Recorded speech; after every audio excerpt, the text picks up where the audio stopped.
और ये वाली लाइट जगा देना। सभी लाइट्स बंद कर सकते हो, तो स्क्रीन्स भी बंद कर सकते हो, उसे डिम कर सकते हो। अभी ये देखना, जैसे जैसे सामने समझ लो ये परमेश्वर है, जैसे जैसे मैं परमेश्वर के करीब आ रहा हूं, मैं क्या कर रहा हूं? क्या कर रहा हूं? मैं शाइन कर रहा हूं। मैं जैसे जैसे उसके करीब आ रहा हूं, और जैसे जैसे मैं दूर हो रहा हूं, वो रोशनी मेरे जीवन में क्या होती जा रही है? अब कम होती जा रही है। मैं और दूर होता जाऊंगा।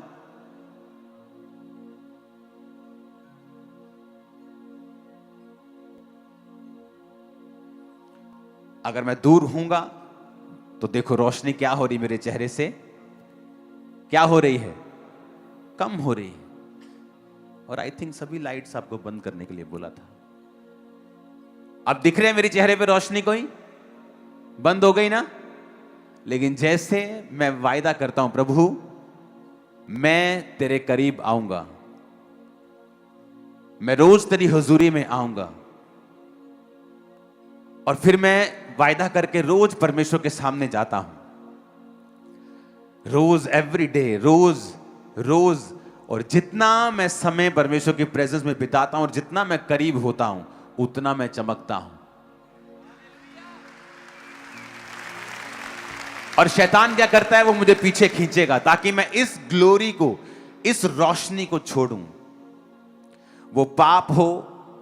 अब जब वो रोज परमेश्वर के सामने उपस्थित है और ग्लोरी एलिया की लाइफ में है, और वो जाके राजा को बोलता है तेरी ऐसी की तैसी,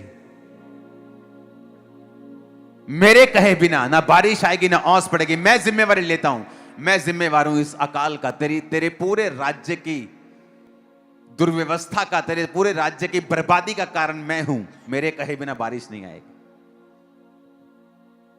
और फिर क्या होता है? एलिया जब अपनी सक्सेस में खो जाता है और उसको एक रानी मैसेज करती, आज तेरा सिर मैं धड़ से अलग कर दूंगी, वही एलिया डर के भागता है। क्यों?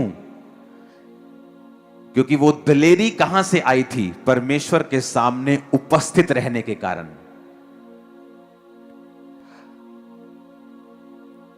आप रानी से क्यों डरेंगे? आप राजा से डरेंगे ना। कितने मेरी बात को समझ रहे हैं? राजा मोर पावरफुल है ना, पर राजे को तुम धमका रहे हो, रानी से डर रहे हो। क्यों? क्योंकि जब वो राजा के सामने गया, वो ग्लोरी से होके गया था, लेकिन जब वो रानी का सामना उसने किया, वो ग्लोरी में नहीं था। इसका मतलब क्या? कि एलिया जो था वो नेचुरली दलेर नहीं था, वो स्पिरिचुअली दलेर था। वो कर्जा, वो बीमारी, वो शैतान, वो ट्रबल, वो मुसीबत, वो परीक्षा आपको डराएगी, आपको धमकाएगी। अगर आप परमेश्वर की प्रेजेंस में चले जाएंगे और ग्लोरी को लेंगे, आप उसको धमकाएंगे, आप उसको डराएंगे, आप उसको भगा देंगे। आप फिर से बंद करो इसको।